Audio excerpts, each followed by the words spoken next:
Hello friend, welcome back नवीन education class. दोस्तों, आज के इस क्लास में एसएससी एमटीएस के स्टैटिस्टिक जीके के इम्पोर्टेंट क्वेश्चन के बारे में हम डिस्कस करेंगे।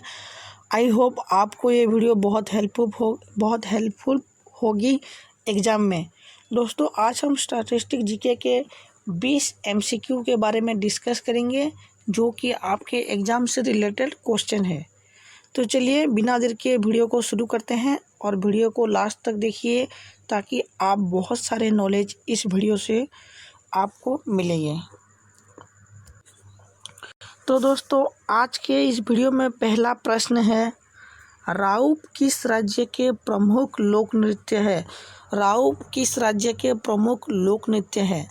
दोस्तों, आपको मैं एक बात बताना चाहता हूँ, चाहे एमटीएस का पेपर उठा लो, चाहे एसएससी का एग्ज़ाम पेपर उठा लो, चाहे यूपी बिहार कोई भी स्टेट का एग्ज़ाम पेपर उठा लो, आपको लोक नृत्य, राज्य के राजधानी, जनगणना और नदी, किस राज्य के नदी पर कौन सा देश स्थित है, ये सारा क्वेश्चन आपको 1 मार्क ज़रूर आएगा।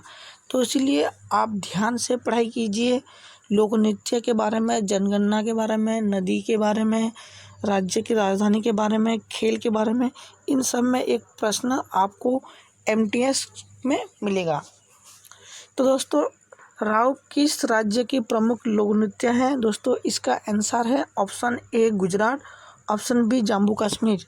तो दोस्तों, इसका आंसर हो जाएगा ऑप्शन बी जम्मू कश्मीर। जम्मू कश्मीर राज्य की राउप है लोक नृत्य, प्रमुख लोक नृत्य है राउप। ऑप्शन बी हो जाएगा इसका सही आंसर, जम्मू कश्मीर। तो दोस्तों, दूसरा प्रश्न है, 2011 जनगणना के अनुसार भारत में साक्षरता दर कितना था?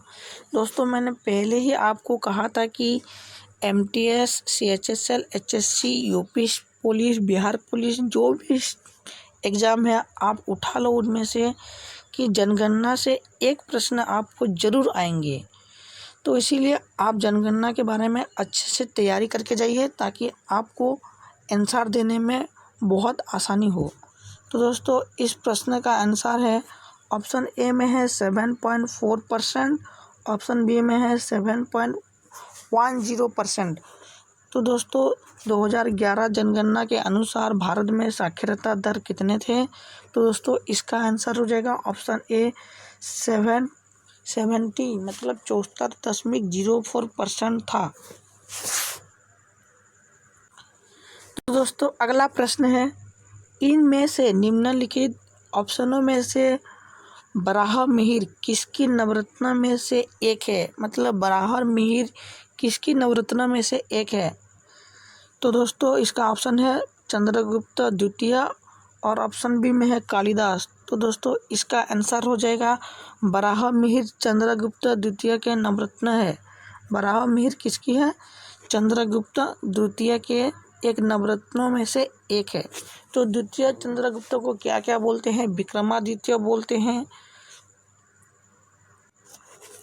तो अगला प्रश्न है, विटामिन शब्द किसके द्वारा दिया गया था? दोस्तों, जो विटामिन होता है ना, vitamin A, B, C, D, E, K, तो ये जो विटामिन के नामकरण किसके द्वारा दिया गया था?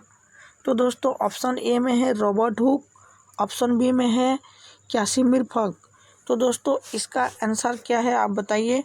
विटामिन शब्द किसके द्वारा दिया गया था?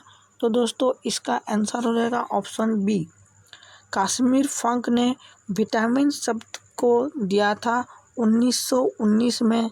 इसका नामकरण दिया था विटामिन शब्द का। किसने नाम दिया था? कैसिमिर फंक ने विटामिन शब्द का नाम दिया था 1919 में। नेक्स्ट प्रश्न है, 10वीं पंचवार्षिक योजना के दौरान भारत की वास्तविक विकास दर कितनी थी? मैंने आपको कहा था कि पंचवार्षिक योजना से एक क्वेश्चन आपको जरूर मिलेंगे और आपको 1 मार्क उनमें से लाना है। तो दोस्तों, ये प्रश्न है, 10वीं पंचवार्षिक योजना के दौरान भारत की वास्तविक विकास दर कितनी थी? आपको भारत की वास्तविक विकास दर पूछ रहा है। तो इसका ऑप्शन में है 7.3%, ऑप्शन बी में है 7.6%। तो दोस्तों इसका सही आंसर हो जाएगा ऑप्शन बी। 7.6% भारत की वास्तविक विकास दर थी 10वीं पंचवार्षिक योजना के दौरान। Option B 7.6। तो दोस्तों 10वीं पंचवार्षिक योजना कब हुई थी?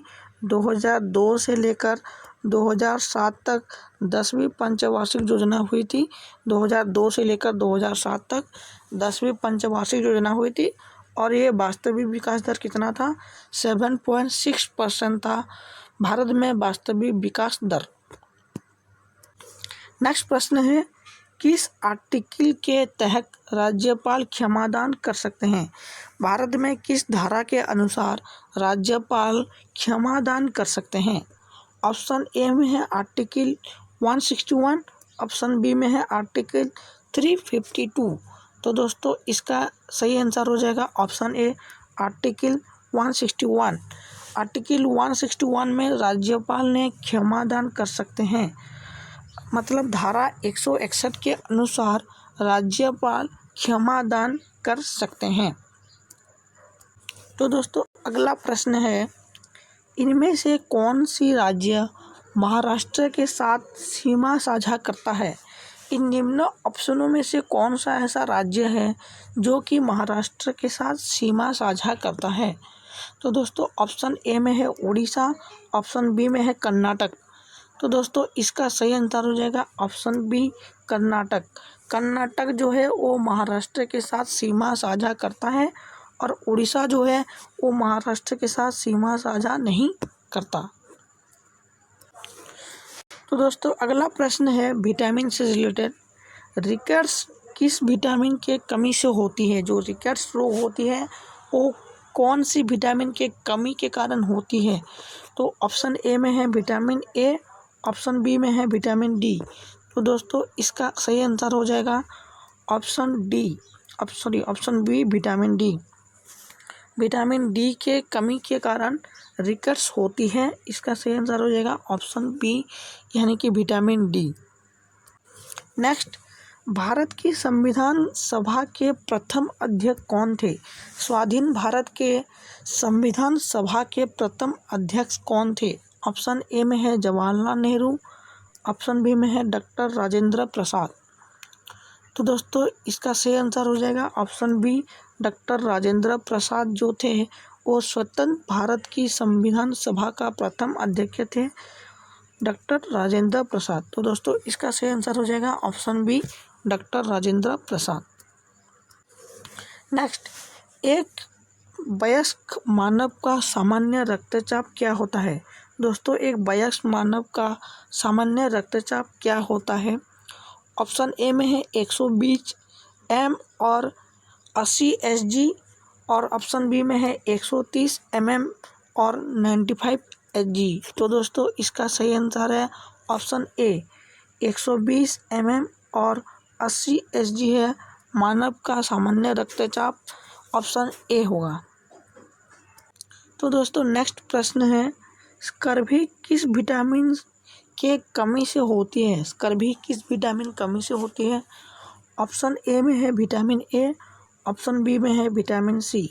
तो दोस्तों इसका सही आंसर हो जाएगा option B, option B vitamin C के कारण स्कर्वी की कमी, विटामिन सी के कारण स्कर्वी होती है और अंधार का रोग, बेरी रोग, ये सब विटामिन ए और विटामिन बी के कमी के कारण होता है। जो स्कर्वी होता है वो विटामिन सी की कमी के कारण होता है। तो दोस्तों अगला प्रश्न है, सौरमंडल में सबसे छोटी ग्रह कौन है? सौरमंडल में सबसे छोटी ग्रह कौन है? ऑप्शन ए में है शुक्र, ऑप्शन बी में है बुध। तो दोस्तों इसका आंसर हो जाएगा ऑप्शन बी बुध। सौरमंडल का सबसे छोटी ग्रह है बुध, यानी कि ऑप्शन बी इसका सही आंसर है बुध। नेक्स्ट है, त्रिपुरा के राजधानी का नाम बताइए। त्रिपुरा की राजधानी का नाम क्या है? ऑप्शन ए में है अगरतला, ऑप्शन बी में है कोलकाता। तो दोस्तों इसका सही आंसर हो जाएगा ऑप्शन ए अगरतला। त्रिपुरा का राजधानी का नाम है अगरतला, ऑप्शन ए। दोस्तों आज के एसएससी एमटीएस जीके क्लास के ये अंतिम प्रश्न है, तो इस प्रश्न को आप ध्यान से याद रखिए और नोट करके भी लिखिए। इनमें से कौन सी शहर यमुना नदी के तट पर स्थित है? इन दोनों शहर में से कौन सा शहर यमुना नदी के तट पर स्थित है? तो दोस्तों इसका ऑप्शन है दिल्ली, ऑप्शन बी है कोलकाता। तो दोस्तों इसका सही आंसर हो जाएगा ऑप्शन ए दिल्ली। दिल्ली जो है वो यमुना नदी के तट पर स्थित है। इसका आंसर हो जाएगा ऑप्शन ए दिल्ली। तो दोस्तों ये रहा आज के एसएससी एमटीएस के जीके क्वेश्चन। आई होप आपको वीडियो अच्छा लगा होगा, तो आप इस वीडियो को लाइक करके चैनल को सब्सक्राइब करके अपने फ्रेंड को शेयर कीजिए, ताकि वो लोग भी स्टैटिस्टिक जीके के इम्पोर्टेंट क्वेश्चन के बारे में जान सके और वो एग्ज़ाम में बहुत अच्छा मार्क ला सके। तो अगले वीडियो में मिलते हैं रीजनिंग क्लास के साथ। तब तक के लिए धन्यवाद।